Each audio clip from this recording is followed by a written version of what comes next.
കേന്ദ്ര സർക്കാർ നടപ്പിലാക്കുന്ന സാധാരണക്കാരുടെ ജീവിത നിലവാരം ഉയർത്താനുള്ള പദ്ധതികൾ കേരളത്തിൽ നടപ്പിലാക്കുന്നതിൽ സംസ്ഥാന സർക്കാർ വീഴ്ച വരുത്തുന്നു എന്ന് ബി.ജെ.പി. കോർ കമ്മിറ്റി യോഗത്തിൽ വിലയിരുത്തൽ.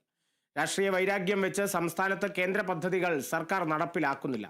ഈ കാരണം ചൂണ്ടിക്കാട്ടി ജനങ്ങൾക്കിടയിൽ കേന്ദ്ര പദ്ധതികൾ പ്രചരിപ്പിക്കുന്നതിന്റെ ഉത്തരവാദിത്തം ഏറ്റെടുത്ത് ബി.ജെ.പി. പാർട്ടിയുടെ എല്ലാ ജില്ലാ ഓഫീസുകളിലും ഹെൽപ്പ് ഡെസ്ക് ഉൾപ്പെടെ തുടങ്ങിയാവും പ്രചരണം. കേന്ദ്രം സംസ്ഥാനത്തെ അവഗണിക്കുന്നു എന്നത് പൊള്ളയായ പ്രചരണമാണെന്നും ചരിത്രത്തിൽ ഇതുവരെ നൽകാത്ത സഹായങ്ങളാണ് കേന്ദ്ര സർക്കാർ കേരള സർക്കാരിന് നൽകുന്നതെന്നും ബി.ജെ.പി. സംസ്ഥാന ജനറൽ സെക്രട്ടറി പി. സുധീർ പറഞ്ഞു. കേന്ദ്ര ഗവൺമെന്റ് സമാനതകളില്ലാത്ത ജനക്ഷേമ പദ്ധതികളാണ് രാജ്യത്ത് നടപ്പിലാക്കുന്നത്. കേന്ദ്ര പദ്ധതികൾ കേരളത്തിൽ നടപ്പാക്കുന്നതിൽ ഗുരുതരമായിട്ടുള്ള വീഴ്ചയാണ് സംസ്ഥാന സർക്കാരിന്റെ ഭാഗത്തു നിന്നും ഉണ്ടായിട്ടുള്ളത്.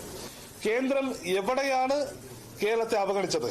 കേവലം രാഷ്ട്രീയ വൈരാഗ്യം വെച്ചുകൊണ്ടുള്ള വലിയ പ്രചരണമാണ് ഇടതുപക്ഷം ഇന്ന് നേതൃത്വം കൊടുക്കുന്നത്.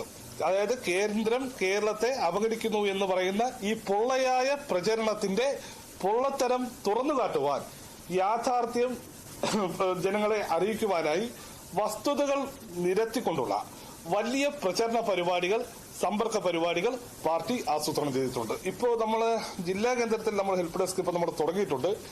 ഇത് നടക്കുന്നത് ബൂത്തുകളിലാണ്. ആളുകളെ എൻറോൾ ചെയ്യിക്കുന്നത് ബൂത്തുകളിലാണ്. അവിടെ പ്രവർത്തകർ വീട് വർക്കം ചെയ്ത് അർഹരായ ആളുകളെ കണ്ടെത്തി അവർക്ക് വേണ്ട സഹായങ്ങൾ കൊടുത്ത് അവരെ എൻറോൾ ചെയ്യിക്കും.